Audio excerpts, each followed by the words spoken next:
All right, guys, round one, watching Petr taking on Sean O'Malley. Right here, let's go. They touch gloves. Boom, right in the center. Okay, O'Malley, great fakes. Tries a little oblique kick. Petr pressing him back. Nice body kick. O'Malley fires back. Jan attacks the legs. Okay. Checked kick from Jan against O'Malley's leg kick. O'Malley moving well, though. Circling, hand fighting, trapping, opposite stances. A lot of feinting, up and down, which makes it tricky, especially him being so long. Petr just stalking. We're at the 4-minute, 20-second mark now. He switches stances now, O'Malley does, to southpaw. Southpaw now. Tries to dash in and out, throws a front kick. Jan throws an inside leg kick. O'Malley front kick again. Some hand fighting. Jan cutting him off, pressing. He throws an overhand but misses. O'Malley gets out of the way. Back to center. O'Malley with a nice cross. Complains to the ref about the fingers of Jan, which I said too. I was like, yo, make sure this guy closes his goddamn fingers. O'Malley with the oblique kick again. Jan with a big body kick. He's back in the southpaw. Both guys in southpaw position. O'Malley throws a jab. I don't know if it really landed. It doesn't look like it landed. Looked like it came up just short. He throws a 1-2, but it goes over the shoulder. O'Malley complaining to the ref again. I'm just calling him Sean. It's a lot faster. Oh, O'Malley with a nice 1-1-2. Now he follows up. Jan gets out of the way of those. So right now it's pretty even, guys. 3-minute mark coming up. O'Malley, 2 inside leg kicks. Pretty even. 3-minute mark just hits. Right now, O'Malley lands a big cross down the pipe. Jan with a big body kick, though. Nice return. Jan swings and misses bad. He follows up, touching with the jab. Jan just crushes his legs with the calf kick. O'Malley teeps, bounces off the cage, tries to get out of the way. Jan's not throwing. He's shelling up.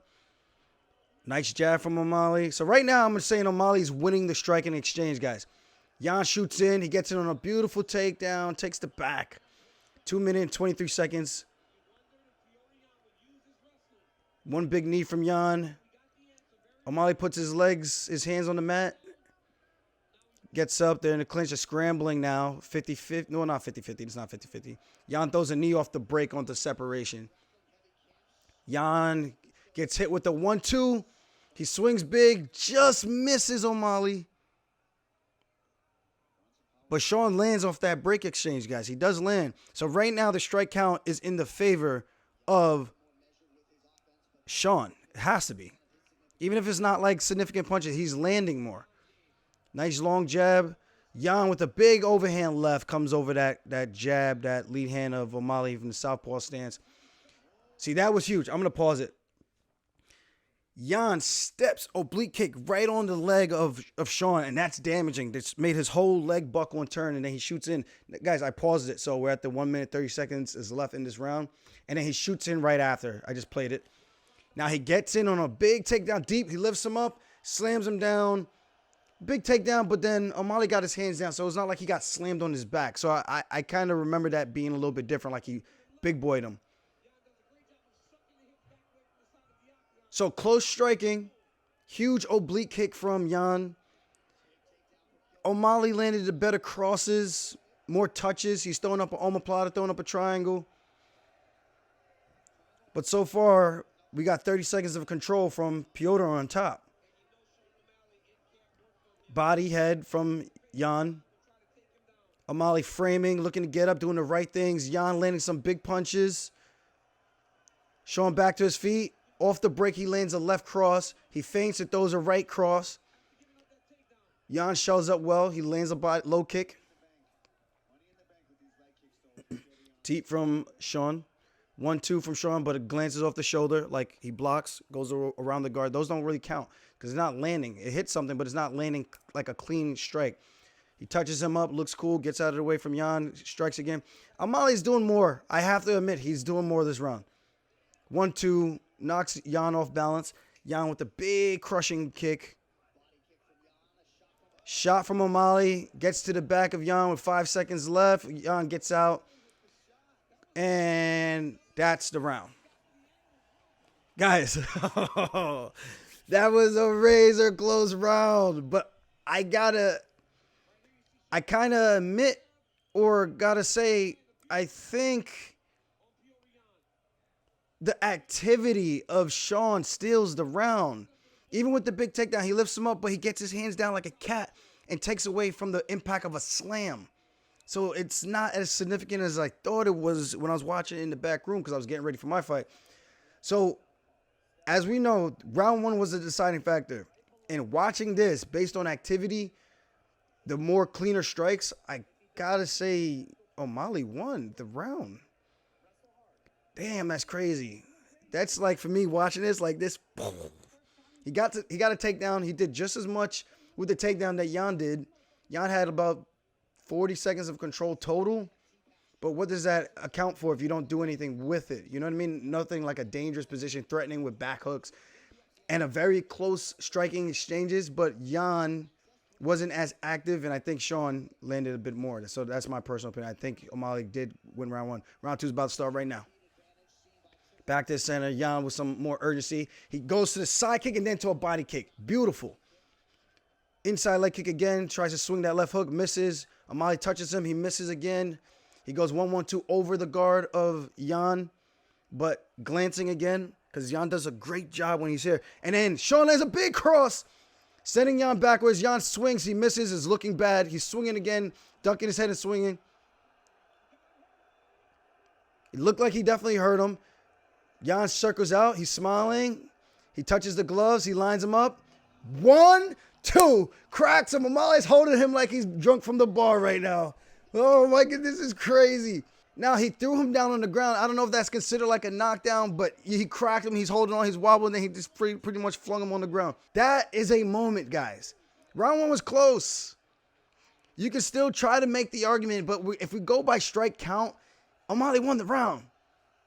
Now we have to understand how much is control on a takedown, because I look at it like concrete in the street.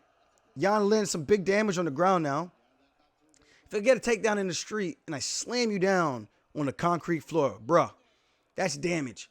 You know? Now, if we're in a cage and I slam you down, obviously it's not going to hurt as much, but depending on how I take you down, you got to score it like it was that type of situation. That's what I think you should do. O'Malley's switching his hips, looking for an armbar. Yan doing a great job staying on top. He's aware to it. He's privy. He's got the 2-on-1 on the foot. Pins him down. O'Malley almost escapes. Yan jumps back in on the takedown, closes the distance, trapping the legs. O'Malley with the inside leg control, almost looking like for an inside switch. They get back to their feet. Yan lands a big knee to the body. So I just think we all have to look and debate how much of that control time is worth or outweighs the damage. You know, so I don't think it was a robbery. They're both in a scramble again. O'Malley getting a deep underhook. And O'Malley's long. He's got the leverage. So when you get to his legs, if he can get his legs apart, it makes him that much heavier. Yan throws a knee off the break. Now they're back in space. They're both touching gloves. O'Malley touches. He lands across. He slips out of the way of Yan's cross. And then Yan lands a beautiful trip takedown. And now Sean's, I know I remember this. He's going to try to, he fakes. And then he tries to do it himself. But no good. O'Malley looks up and he goes 1-2. He throws a front teep kick. He looks like he's a little bit labored with his punches. Very interesting now.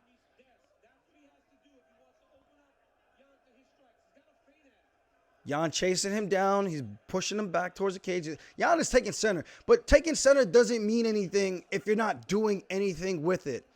You can't call that cage control if you're not doing something with it. Yan lands a beautiful 2-punch combination against O'Malley to the body. O'Malley fires back with a teep.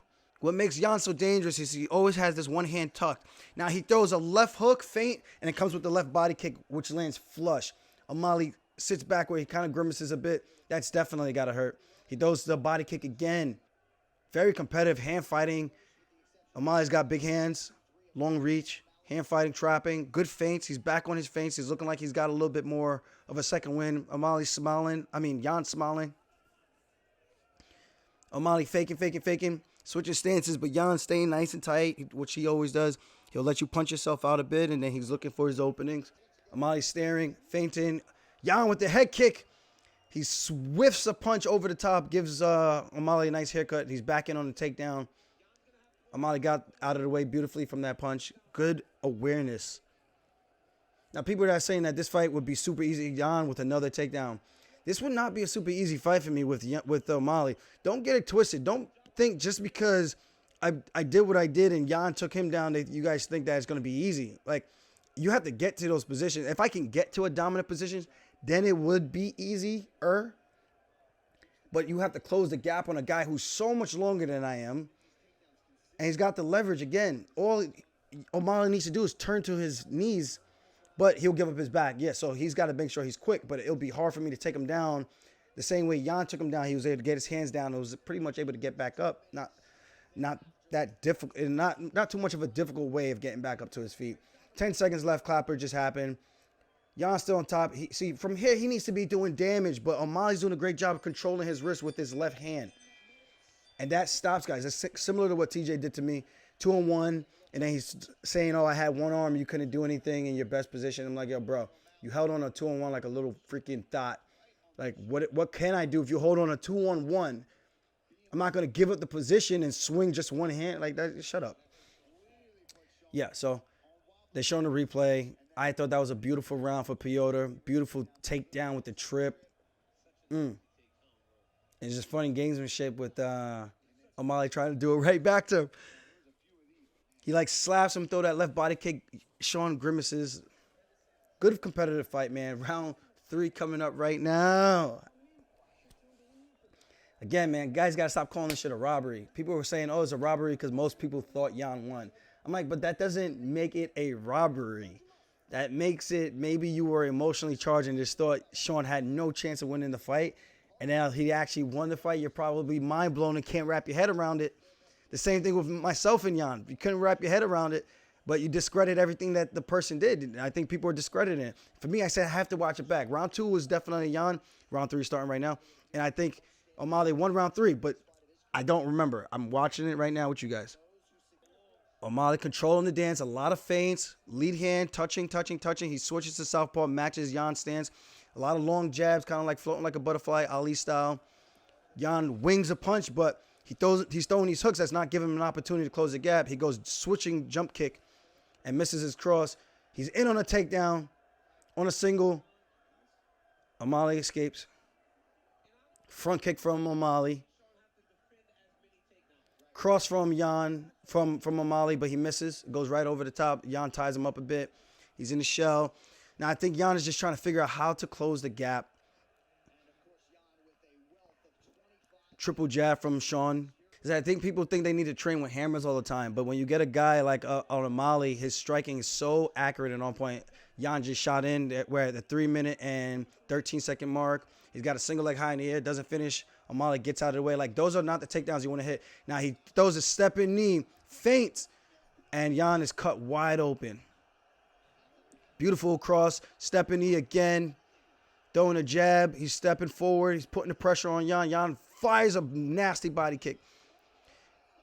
Both of these guys hurting each other right now. Big shots from both sides. 1-2 down the pipe. Jan fires back with a clean hook on the chin. Nasty leg kick. Beautiful jabbing from O'Malley. O'Malley lands a head kick, fakes the jab. He pulls like he's going to step back, and then he throws the head kick.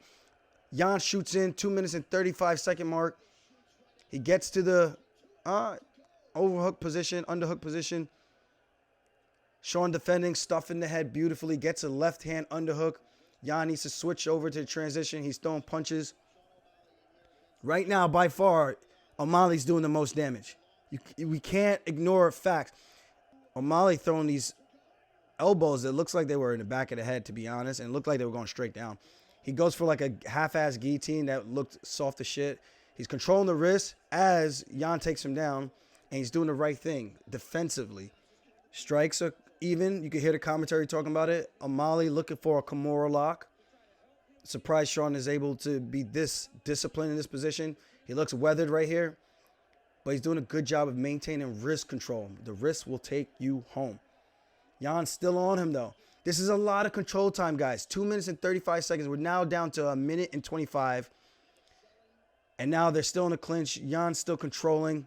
Okay, they just broke at the 1 minute, 21 second mark. O'Malley pressing forward. Fakes. 1-2. Pop, pop. Good jab from Sean. He throws a big cross. Misses. Jan follows and throws a big cross. They both miss bag. Ooh, Jan tagged him, and then he takes him down again for a brief second. O'Malley back on his feet. Beautiful. Now, when he's in this clinch position, he's behind O'Malley. He should be throwing knees, doing damage. You got to score. You got crushed. He did an omoplata rolling and gets out. Now he's back on his feet. So Jan got about 20 seconds of control time there, maybe 25. But now O'Malley's back on the bike and he's touching him up again. I think he's winning the fight. I think he's winning the round. I think he's winning the fight. I think he's winning the round. Just like these touch shots. The same thing I was doing. Like they say, oh, they don't have much on it. But I'm like, yeah, that doesn't matter if it doesn't have much on it. It's the fact that you're landing in general. And the other person is not. You've got to count that. So now, 10-second clapper. He gets taken down again. Jan on top. No damage being done. O'Malley tying him up. He lands 2 punches, 3 punches, 4. But they were all like brushed off of the gloves. Now, round 3, the most damage was done by O'Malley. I think O'Malley edged him in the strike count. And I think Jan got the control time, obviously, on the takedowns. He landed some stuff. I'm watching this, man, and it's so close. But those jabs that O'Malley just seems to keep finding over and over and over. Beautiful feint when he feints and he steps in with that knee. It lands right on the bridge of the eyebrow. And then he tried to do it again. And then when he lands that cross, Jan gets out of the way and lands a big overhand. And then he gets the takedown. Come on, man. This is a beautiful fight. People calling this a robbery. You got to stop doing that. Watching this fight, I see why O'Malley got the nod. Now, I can't sit here and go, there's no way Jan won the fight. I think it was that close. I think depending on who's watching it, if I'm scoring this fight, after watching it right now, I give it to O'Malley. And no disrespect to Petr, I think when you're in there and in the moment, you feel like you're doing more than what you actually might be doing sometimes. Unless you're actively counting the strikes in your head. And this is what I said I was doing in the first round because it was so close. I was like, okay, I got to outland this guy to create some separation to make sure that I win this round. And I think O'Malley's significant strikes, it says 69 versus Jan's 51, but he had over 5 minutes of control time. It's a difficult thing to score. But I think for me, based on the scoring criteria of what they say, damage, control time, ringmanship, I don't care about who's walking in the center. It's what are you doing with it? Are you pressuring the guy, making him tired and landing? So I don't know. I think at 29-28, I gave it to O'Malley. That's my personal opinion, my take. Don't think that I'm running from Petr Yan. I think this fight was that close. Either one of these guys I fight again, it's a tough fight, regardless. So it doesn't matter. So if you think that I can fight O'Malley and it's gonna be like, oh, it's just gonna be that easy, it's not. You think I'm gonna just run through him? I'm not. I could, but it doesn't mean that I definitely will. But I don't want to make this too long-winded, guys. This was my take. Watching this over. I know Petr was pretty pissed. But, yo, he leaves the fights really close sometimes with his style. And sometimes you got to be a little bit more definitive. Yeah, he's defensively responsible in the sense of covering up and making sure he's protected before he unloads and uncorks. But at the same time, I think his inactivity, and we see this here with him, you saw that with myself, I think it kind of hurts him. Even his fights with, like, John Dodson, his fight with Jimmy Rivera, sometimes he lets himself get behind that 8-ball a little bit too much, trying to land the perfect shot. And I think it just hurts him sometimes. And sometimes he wins. Sometimes he catches you and lands a big shot and knocks guys down. He stills the round. You know? But it is what it is, man. I think both guys brought it. It's a great fight for myself. in terms of the financial factor, in terms of people tuning in to watch. I think O'Malley will help build the fight. I think Jan will help build the fight. No matter what, guys, it's a great fight. No matter who won, and for anyone to call this a robbery, I think you're a little bit biased. You gotta watch it like this. And I don't have a dog in the race. Like, people are gonna say you just want the easier fight. That's a dumb thing to say, because if you watch this competitively, this was a tough fight. So yes, that's my take on this, and I look forward to potentially fighting either Henry Cejudo, Chito Vera, or even Sugar Sean O'Malley. I think no matter what, there's a lot of great fights out there for me, and they're ones that are going to be competitive. And giving a guy like O'Malley time to prep for me might be in his best interest versus mine. I just really want the downtime. So, guys, these training camps, they're very, very difficult. To go through the fight and people go, well, you're unscathed. Like, yes, you're right. You have a point to a certain degree, but I just fought in April. So why is it that I can't enjoy some time after fighting in April, after 13 months of recovery and the shit talk, guys? Mentally, it takes a lot out of you. Like, yeah, I can say I don't care all I want, but I do read the comments, and it does get mentally draining. Not like this, the shit talk, but the whole package. So I'm giving you an inside look of an athlete who has to deal with the day-to-day and still have to live a normal life, because we're not paid like all these other sports where we can just turn our phones off and just be completely naive or ignorant to what's being said and things like that out there. So you probably won't understand what I mean when I say that. Like, we don't have the means to just completely turn off from social media, because it is a bigger means for us to promote ourselves, promote the fights, and to help try to get us into a new category with a fan base to make more money, to command more money when we go into negotiations. So I just want people to understand that side of it. It's not just, hey man, just turn your phone off. It doesn't work like that. You kind of have to engage to a certain extent if you want to further benefit your career. So with that said, after fighting in April and the surgery that I had and having another fight in October, I wanted to fight in September, because I would have been able to enjoy my summer and enjoy my birthday, July 31st, my Leo gangs. So I wanted to do that, and I got to do that. And I was also dealing with some injuries that allowed me to deal with it better when they pushed the fight back to October. But I was game for either one, because September would have given me more time, and I would have tried to have squeezed one in to December, because I was being very very ambitious. But then after this fight, I'm just like, dude, these training camps, they're 5-round training camps. They're not these 3-round fights where you could take these fights and just be in shape and get ready to go. They're 25 minutes of fighting. It's a lot. Even if I don't get banged up, I got a rib injury from this fight. No exaggeration, from literally contorting my body in weird ways at weird angles so I could punch TJ in his head. And somehow I tweaked my rib. And I'm not exaggerating, guys. My floating rib actually feels like it's stabbing me. So I got to get an x-ray on this. I'm still waiting for the UFC medical team to schedule it.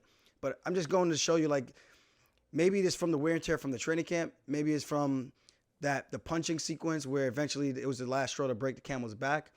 But yes, I can't just jump right back into a training camp right now. My foot's still a balloon, actually.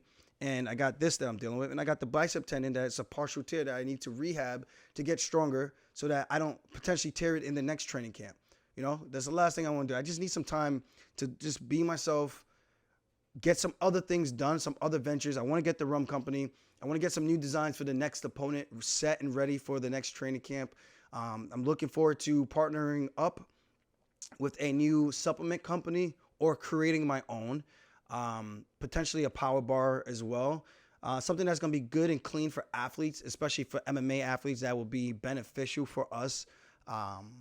And not have like all the other crazy stuff in it that can still be like a healthy go-to snack when you're cutting weight or something like that. So I got a bunch of different things that I have on the horizon that I want to dive into, but I can't put focus and energy into it if I only have a 1 month period off, and then I got to jump right back into another vicious training camp. That's like, I don't think you guys understand how hard I train. It's not easy, guys.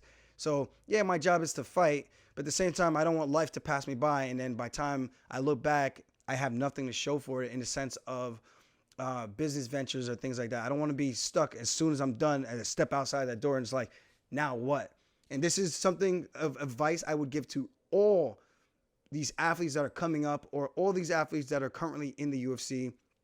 or wherever it is, look after yourself. Fighting does not last forever. You're going to get older. You got to make sure you are financially stable for the rest of your life, or at least, the very least, you want to make sure the money that you make from these combat sports, that you can at least set yourself up for at least 5-year period where you can figure out your next plan. And I'm not saying don't work or anything like that and just use the money that you have saved, but I'm saying at least if you have money that's going to be saved up to the point where for the next 5 years, you can pull from little by little and be okay until you can get something else. So you don't just blow all your money on just the everyday thing of just living. You want to make sure you have something to fall back on, you know? For me, my goal is to have anywhere from $2 to $5 million in my account, not including my assets like my houses and things like that. Just my actual account in terms of all my investments from like the investment funds that I'm working with. So that way, if I have on a down year, if I have at the very bare minimum 5% of a return on $2 to $5 million, that is a substantial amount of money that I would actually be able to take home yearly and split it up on a monthly basis to cover my expenses. That would at least make me feel like all the hard work and sacrifice and all the surgeries I've went through are worth it, you know? Because then I can actually live my life the way I want to live it, financially free. And if I have an excess of the 5%, so I'm giving you guys free game that I've learned from my financial manager, Aaron Friedman. He's with Jenny Montgomery Scott. So if you guys need someone, tell him that the Funk Master sent you. And all my athletes, tell him that the Funk Master sent you. He will help take care of you and program your shit the right way. 100% guaranteed. I don't get no money from this. He just wants to help the athletes. And if you guys can get in with him now rather than later, the better off you will be financially. So again, if I have that $2 million mark and I can make 5%, or even if I make 10% and I only touch 5%, I still have the other 5% that stays in the account, and then it compounds for those next few years. You know, so I'm still making money, and then I'm still pulling out a salary that can help me live comfortably for the rest of my life, while I'm going to be doing other things and other ventures where I don't have to look around and be like, damn, I got to go back to doing this, which is not the end of the world either. But if I do have to do that, I want to make sure that I'm doing it on my own too, that I want to do that. Like, that's my passion that I want to step into, if that makes sense. So guys, I need a little bit of time. Please don't feel pressed to want to rush me back into a fight. I haven't even talked to the UFC, and I don't have the desire and nor the motivation to go through another training camp like that. Because when I say it was brutal, 10 weeks, guys, this is not, when I say I give it my all, I give it my all to put on performances like that for you guys. I truly do. So if they were to try to entice me to come back sooner rather than later, it's going to have to be worth my time. Because again, I would like to catch up on things that I have not had the moments to sit down and smell the roses for a bit. 2 fights. People think that champions defend their belt more than 2 times in a year. You're drunk. Most times a champion, typically, if I go back and look through history, most of them fight usually 1 time a year if they're lucky. 2 times is ideal, which I already did. And if I want to take a break, I think I earned that break, you know? So I think it's a little unfair when the fans are kind of jumping on me about that. I'm like, you don't even understand all the shit that we go through behind the scenes. The training camps are what really breaks the body down. And for me to make that weight cut all over again, I'm already 169 pounds. This morning, thankfully, I slimmed down to 167. My face was so chubby. I can't work out because everything still hurts. I can barely twist my ribs, as I said earlier. So I just need a little bit of time. Maybe I get the itch sooner rather than later. But as of right now, I don't want to fight till June. I think that's more than enough time to get me all the things that I need to get in motion so I can set these things up, and then I can focus solely on just the fight. That's what I want to do. So I hope you guys enjoyed this piece. We're going to put the timestamps in this, and maybe we just separate this into 2 separate things. And I hope you guys just enjoy the breakdown, watch along, so to speak. And I hope you see things from my perspective of what I'm seeing as a judge or fighter, and what I'm looking at, and how I know the rules to be. So I don't know. I hope that was insightful for you guys, and I hope you guys now understand my perspective on why I don't want to fight right away. Like, that's just way too soon. Again, I don't know how much more clear I can be on that, in the sense of I just need more time. And I want to do movies, guys. I want to do TV shows. I can't do that if I jump right back into a training camp. It's virtually impossible. You know, fighting is not the end all be all. You learn that there is more to life. When I was young, 21, and this is what I first realized, I definitely want to do this. That's all I wanted to do was compete week after week if I could. But I was also younger. I was lighter. I was able to cut the weight a lot easier. And I was not as injury prone as I am these days. And the injuries take a lot longer to recover from. I mean, I literally hurt myself from kicking this guy's ass. That doesn't even make any sense. So it goes to show you, like, maybe there is something to this. Like, you do need a little bit of a time period to kind of recover. Look at Charles Oliveira. I do wonder, and I'm not taking nothing from Islam. Islam dominated. I hate saying the word dominated. Islam had as one-sided of a fight as you could. He was never in any trouble. Oliveira didn't get blown out of the water, because if he did, the fight would have been over in the first round. He didn't get blown right out of the water.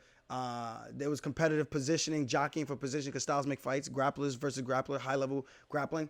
But I do wonder if Oliveira going from Gaethje, Chandler, Poirier, and then jumping into this against Islam, 4 killers back to back to back, and all those fights, he's been dropped. For him to go through those training camps, I wonder, I'm like, dude, that's an intense schedule. A year and a half to do all that. I'm not doing that. There's just no way. So for him, I can only imagine what his body feels like. I think personally, Oliveira should take a mental break and just live life a little bit, and then come back, and he's going to be so much hungrier to want to get his belt back, or try to, I should say, because I don't know, they fight again. That's going to be a very, I don't know if it would go much different. I think he would have to be very focused on keeping his standing and trying to do damage and not jumping and running into strikes kind of like he did in that last one. So the approach would just have to be a little bit different. No two fights are the same, but Islam gets him down. I think it pretty much is very similar to what we watch, even if it goes a little bit longer. And with that said, thank you guys for tuning in. Mahalo. If you like my shit, subscribe to my shit, or spinning back fist, baby. Shout out Skinny Bets with the Rolly. Let's go. I got a size and fitted. See you guys later. Stay blessed. Peace.